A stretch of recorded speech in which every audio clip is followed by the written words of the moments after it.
Hello student, welcome my YouTube channel science alpha.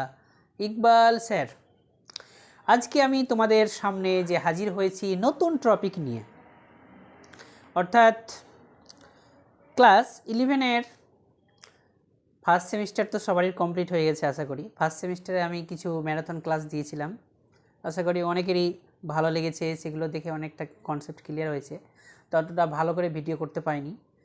আবার আমরা শুরু করছি সেকেন্ড সেমিস্টারের প্রথম সিলেবাস থেকে একদম ধরে ধরে ছোট্ট ছোট্ট ক্লাস একদিক থেকে করাবো, ঠিক আছে? চলো দেরি না করে আমরা আজকে শুরু করছি। আর তোমরা একদম কুর্সিকে পেটি বাঁধলো, মানে সামনের পরীক্ষা দেওয়ার জন্য একদম রেডি থাকো, একদম রেডি। সামনে সেকেন্ড সেমিস্টার ইনশাআল্লাহ ভালো হবে, একদম এটা একদম প্রতিজ্ঞা করে নাও। চলো দেখো, আজকে যে প্রথম সেমিস্টারের কমপ্লিট হয়ে গেছে সবারই, একবার টেনশন মুক্ত।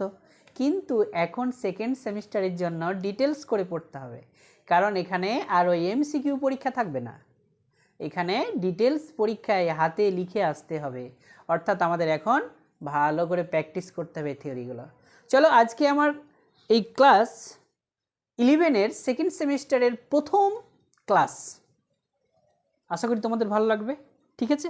দেখো আজকে কি করাচ্ছি। দেখো আজকে যে প্রথম চ্যাপ্টার, সেকেন্ড সেমিস্টারের প্রথম চ্যাপ্টার হচ্ছে গ্র্যাভিটেশন, মানে হচ্ছে মহাকর্ষ। মহাকর্ষ আমরা সেই ক্লাস 8 থেকে পড়ে আসছি। মহাকর্ষ কি? দেখো প্রাচীনকালে গ্রহ নক্ষত্র ইত্যাদি যখন এইগুলো সম্বন্ধে জানার অনেক কৌতূহল ছিল, তখন অনেকগুলো সায়েন্টিস্ট তৈরি হয়েছিল, যেমন কোপার্নিকাস, গ্যালিলিও। এরাই পৃথিবী এবং সূর্যের ধারণা দিয়েছিলেন যে পৃথিবী একটা গ্রহ, সূর্য হলো একটা তোমার নক্ষত্র, মানে যার নিজস্ব আলো আছে তাদের বলা হয় নক্ষত্র, আর যাদের নিজস্ব আলো নেই তাদের বলা হয় গ্রহ, ঠিক আছে? তো দেখো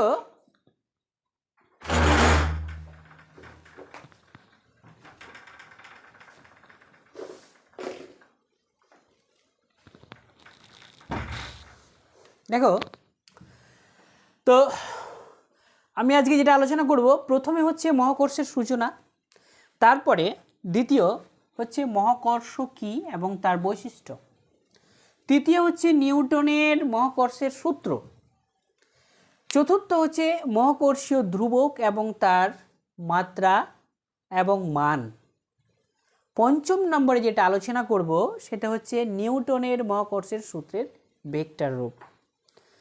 তার আগে আমরা সূচনাটি হালকা একটু বললাম যে প্রাচীন যুগে গ্রহ নক্ষত্র এগুলোর সম্বন্ধে মানুষের জানার প্রচুর কৌতূহল ছিল, কিন্তু তারা সঠিক দিশা পায়নি। কিন্তু বিজ্ঞানী কেপলার, কোপার্নিকাস এরা দার্শনিকও ছিলেন, এরা সায়েন্টিস্টও ছিলেন, গ্যালিলিও এরা পৃথিবীর সম্বন্ধে ধারণা দিলেন। যে বলা হলো যে সূর্য স্থির আর তার চারপাশে গ্রহগুলো কিন্তু ঘুরে বেড়াচ্ছে কক্ষপথে। কিন্তু আসলে এগুলো সঠিক না ভুল, সেই প্রমাণগুলো আমরা এখানে ব্যাখ্যা করব। তো ফার্স্ট গ্যালিলিও তিনি তার দূরবীক্ষণ যন্ত্র দিয়ে প্রমাণ করেছিলেন যে না, সূর্যের চারপাশে গ্রহগুলো ঘুরছে, অনেক গ্রহ আছে আর সূর্যের নিজস্ব আলো আছে, এগুলো অনেক কিছু প্রমাণ করেছিলেন তিনি তার দূরবীন যন্ত্র তৈরি করে তিনি সবগুলো দেখেছিলেন যে আসলে সূর্য স্থির না গ্রহ স্থির না নক্ষত্র স্থির না তোমার সূর্যকে কি বলা যাবে, সূর্য নিজস্ব আলো আছে কি নাই, এগুলো অনেক কিছু তিনি আলোচনা করেছিলেন। অর্থাৎ অতগুলো ডিটেলস আমাদের জানার প্রয়োজন নেই, আমাদের মূল কথা হলো এখন গ্র্যাভিটেশন কি। গ্র্যাভিটেশনের সম্বন্ধে প্রথম বিজ্ঞানী আইজ্যাক নিউটন ধারণা দিলেন। কি ধারণা দিলেন? যে উনি একদিন গাছের নিচে বসে আছে, এখানে দেখতে পাচ্ছ গাছের নিচে বসে আছে আর পেপার পড়ছেন, হঠাৎ করে একটা আপেল নিচের দিকে টপ করে পড়ে গেল। বাস, সায়েন্টিস্টদের মাইন্ড তো জানো, মানে একটি ছোট যদি ক্লু পেয়ে যায় ওখান থেকে বিশাল বড় বড় জিনিস তৈরি করে দেবে, বিশাল বড় বড় জিনিস তৈরি করে দেবে।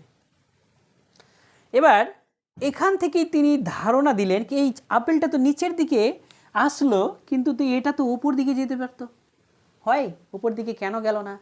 এই যে কারণ ব্রেনের মধ্যে গেঁথে গেল। যখনই ব্রেনের মধ্যে গেঁথে গেল তখন তিনি একটা সূত্র দিলেন। কি সূত্র দিলেন? মহাকর্ষের সূত্র নামে পরিচিত।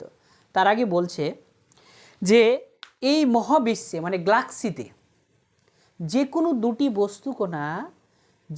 দুটি বস্তুকণা তারা পরস্পরকে আকর্ষণ করে। এই আকর্ষণকেই বলা হয় মহাকর্ষ। বুঝতে পারলে? খুব একটা সংজ্ঞা, ছোট্ট একটা সংজ্ঞা দিল। এবার এই সংজ্ঞার ডিটেলস নিয়ে তিনি কিছু থিওরি ব্যাখ্যা করলেন। প্রথম যেটা তিনি আবিষ্কার করলেন সেটা হচ্ছে মহাকর্ষের সূত্র। বুঝা গেল? মহাকর্ষের সূত্র। এবার দেখো মহাকর্ষের সূত্রে কি বলেছে। এটা কিন্তু বিজ্ঞানী আইজ্যাক নিউটন প্রথম আবিষ্কার করেছিল। তিনি বলছেন যে মহাবিশ্বের যে কোনো দুটি বস্তুকণা সংযোগ সরলরেখা বরাবর পরস্পরকে আকর্ষণ করে। এই আকর্ষণ বলের মান বস্তুকণা দুটির ভরের গুণফলের সমানুপাতিক এবং তাদের দূরত্বের বর্গের ব্যস্ত অনুপাতিক। বুঝতে পারছো কি বলল? এই যে দেখো বস্তুকণা দুটির ভরের গুণফলের সমানুপাতিক এবং তাদের দূরত্বের বর্গের ব্যস্ত অনুপাতিক, এই দুটো কথা বললেন।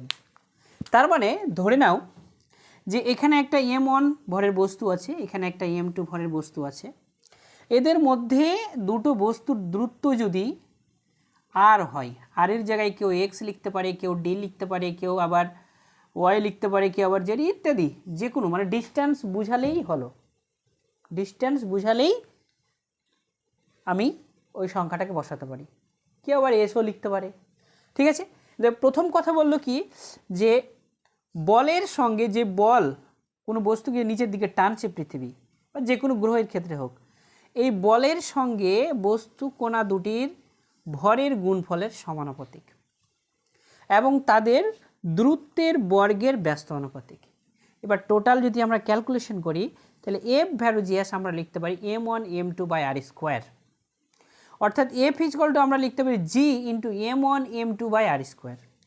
এখানে দেখো এফ হচ্ছে আকর্ষণ বল, যে বল দ্বারা আকর্ষণ করবে, আর জিটা হচ্ছে মহাকর্ষ ধ্রুবক, যেটাকে বলা ইউনিভার্সাল গ্র্যাভিটেশন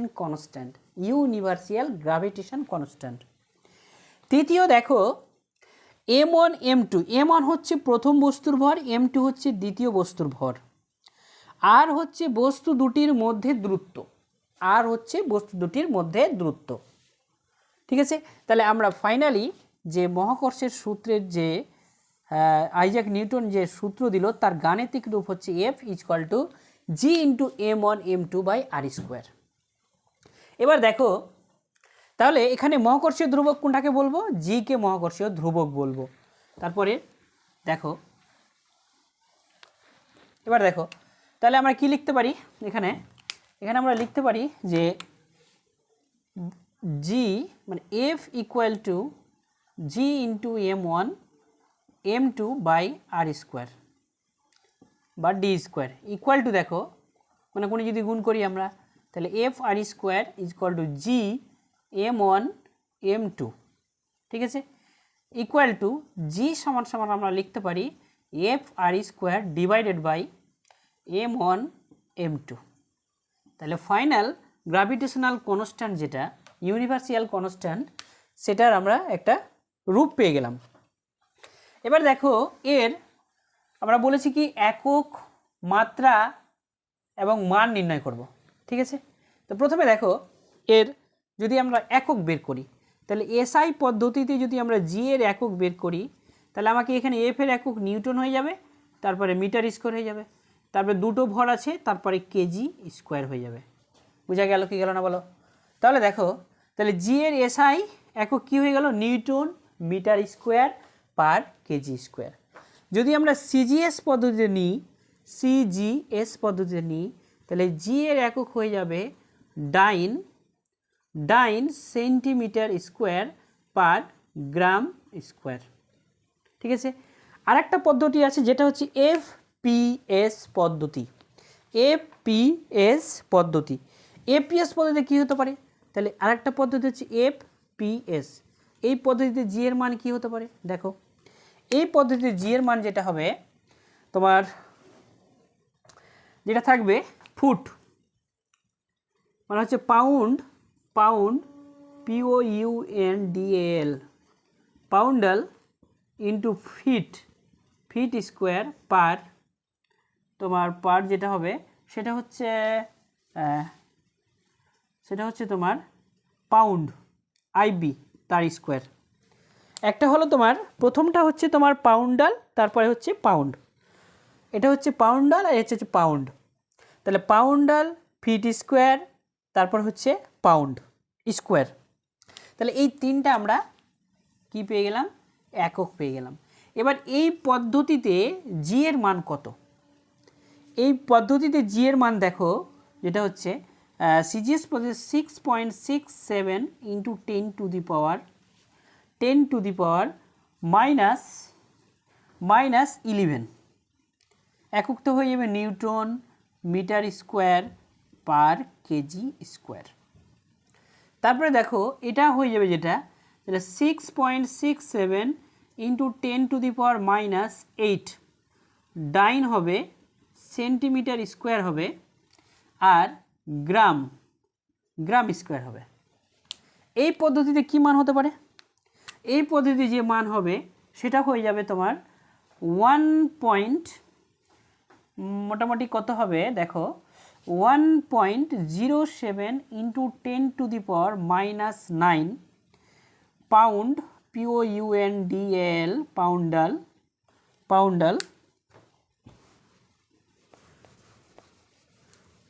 পাউন্ডাল তারপরে হয়ে গেল ফিট স্কোয়ার পার আইবি মানে হচ্ছে পাউন্ড স্কোয়ার, এটা হচ্ছে পাউন্ডাল আর ফিট স্কোয়ার আর এটা হচ্ছে pound square by pound square.